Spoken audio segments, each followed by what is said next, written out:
Salut à tous les price actionneurs. Avant de regarder la vidéo, lisez le disclaimer. Je vous rappelle que cette vidéo n'est absolument pas un conseil en finance.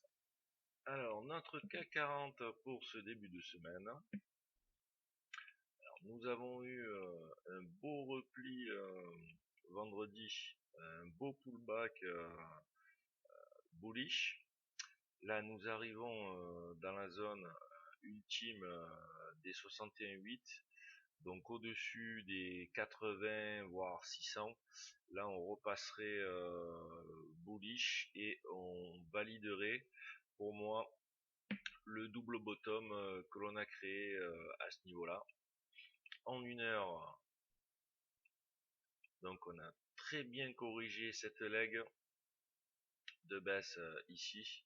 Et on est enfermé apparemment dans un wedge bear flag, un gros wedge bear flag sous forme de pullback. En 5 minutes, que s'est-il passé ce matin?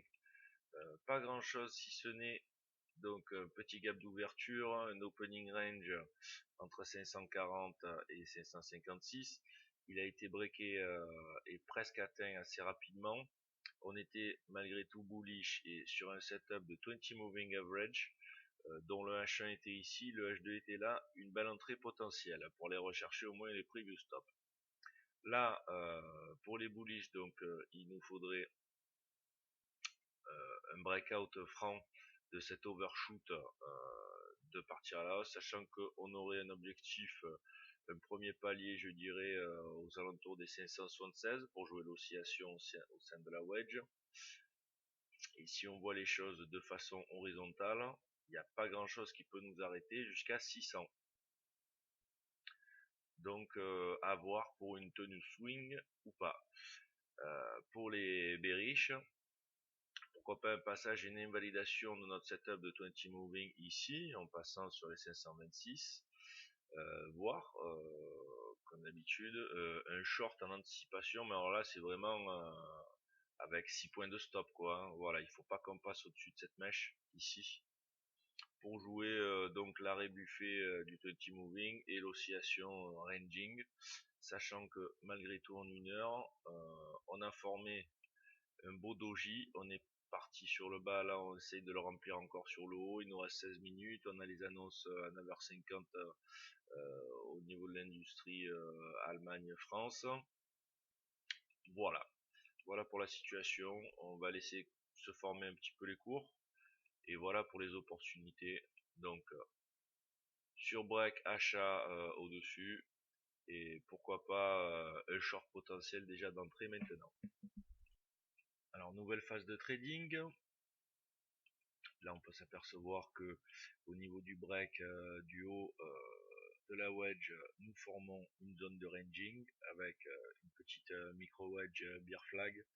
Attention quand même sur break pour les bearish de rentrer direct sur le break, parce qu'on aura toujours l'anticipation d'une zone de ranging 70 92 de post cassure.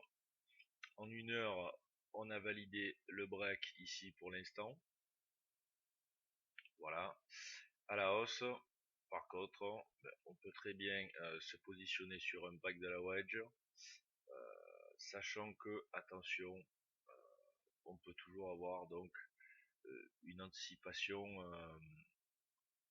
sur notre niveau 632, et là on a un petit niveau quand même 607, donc méfiance, c'est un niveau, voilà, un précédent pullback échoué assez costaud.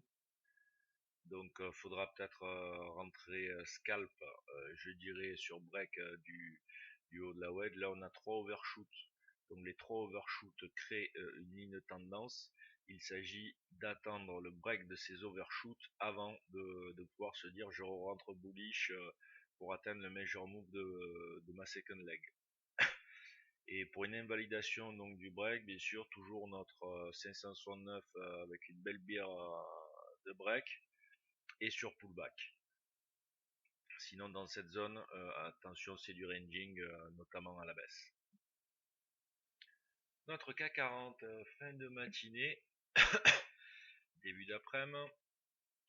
Donc là nous avons créé un spike and channel qui pouvait être anticipé ici à partir du second 20 moving average qui a porté ses fruits puisqu'on avait un H2 supérieur au H1.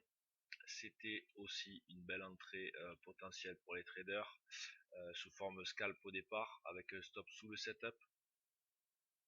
Pour aller rechercher au minimum, bon c'était assez serré mais les derniers plus hauts en anticipant la zone de ranging. Bon après sur ces deux bougies là on pouvait passer directement sur le scénario en temps réel d'un spike and channel, prendre ses bénéfices aux alentours du haut du channel pour pourquoi pas mettre en place des petites ventes sous forme de scalp. Là aussi la vente sous forme de scalp sur le haut du channel aura porté ses fruits. D'ailleurs c'était les seules opportunités je dirais à travers cette configuration. Donc pour récapituler, on avait ce matin bien sûr le gros H2 en 20 moving qui était merveilleux ici à prendre. Après on avait une belle barre de break avec la spike qui est allée jusqu'à ce niveau là. On a eu H1, H2 sur spike aussi. Là c'était pareil, c'était un très bon setup. Là le H1 par contre sur spike était invalidé. Donc un trader qui se faisait invalider sur H1 sur spike, là par contre attention, comme c'était une première entrée, le contre-signal c'était délicat. Pourquoi? Parce que on sait très bien que dans une spike on peut tout à fait réaliser un H2 voire un H3 sous forme de wedge bull flag pour repartir ensuite et réactiver la tendance haussière. Voilà pour les opportunités. Donc là pareil, on prend les mêmes et on recommence. Rebond possible trendline, surtout dans cette zone là qui serait quand même assez préférentielle. On a eu un double touch sur la trendline ici, la bull TL, la major. On peut très bien retenter un troisième rebond pour une à deux bougies sur rupture du spike and channel et de la bull TL.